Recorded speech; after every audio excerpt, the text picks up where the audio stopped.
So during my time in the British Army, I was based in Germany with the Allied Rapid Reaction Corps, which is NATO's highest deployable unit.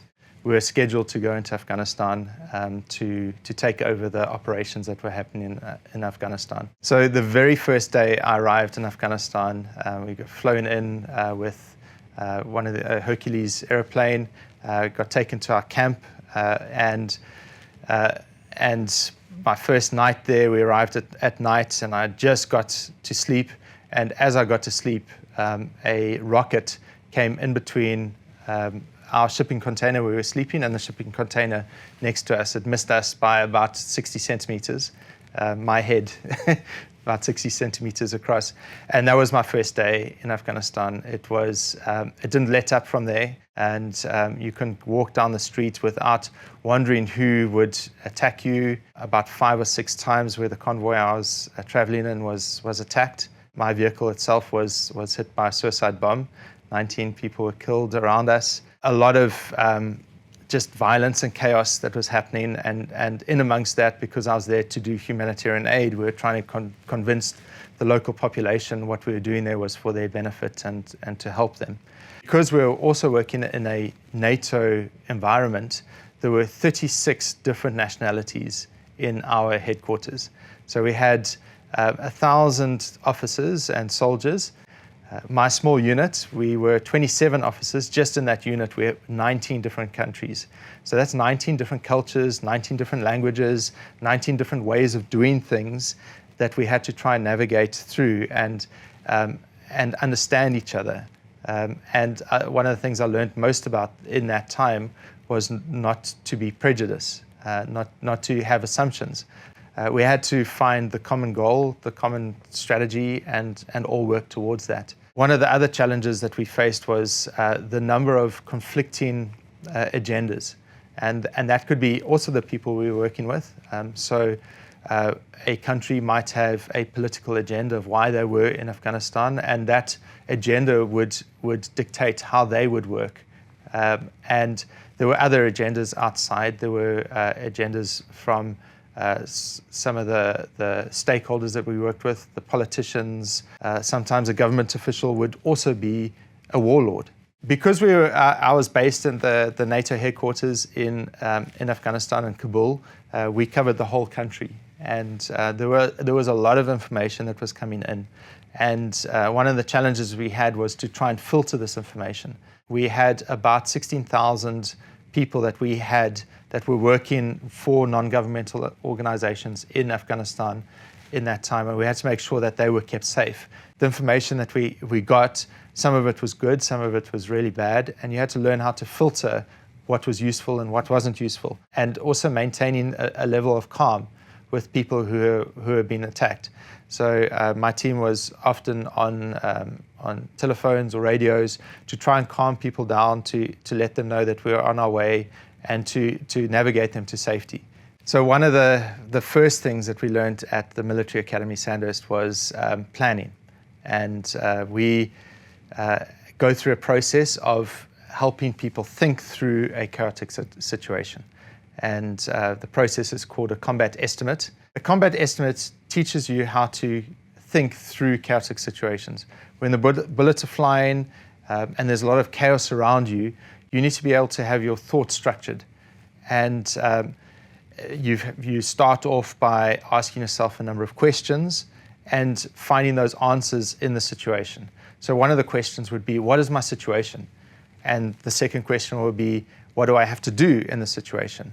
The third question might be, what resources do I have available to me? In our business environment, it might be that we are faced with a lot of chaotic situations.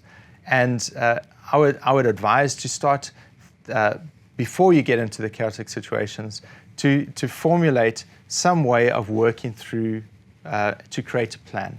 Work through a strategic process so that when the chaos happens, you already know how to do it. You already know how to think through these chaotic situations.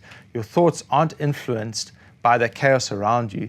They're influenced by finding solutions within the chaos to achieve what you need to achieve. Within the combat estimate, there's a section called pause. It's named pause, And when you think through the process, you actually have to stand back from your plan. Stand back, take a pause. Whether it's 5 minutes or 30 seconds or 2 days, take a step back. Think through the process before you start giving orders. For business leaders, I would suggest take time out, think things through. Make sure instead of doing knee-jerk reactions, even if you've got a solid plan, take some time to think through that plan. Take a pause. That pause might be, it might feel counterintuitive because when the action is happening, you need to make decisions quickly. But sometimes a quick decision actually costs you time in the end. There's a military philosopher called von Clausewitz who said, "No plan survives the first contact with the enemy." So even though you might have the best plan, even though you think you've got everything sorted out, as soon as you have contact with an enemy or a different situation, that plan is going to fall apart. You need to be prepared for that. You need to prepare your team for that. You need to tell your team, we have a plan, but these are the things that might influence the plan. If your team knows that, they feel a little bit more comfortable when things start going wrong. So as a business leader, expect things to go wrong. Tell your team that things are likely to go wrong, but plan for things to go wrong. Have contingencies in place. Make sure that your plans aren't so rigid that you can't adjust to a changing environment. One of the things that surprised me a lot about my time in the military is how much responsibility I was given. At a very young age, you were given 100 soldiers to look after. You have to motivate those people, you have to manage them, and you're trusted with them. People have this perception that in the military there's a lot of screaming and shouting, but there isn't. It's a lot of quiet voices telling you what to do and expecting you to do it. So this philosophy in military is called mission command, where a commander tells you what to do and you are supposed to get on with it.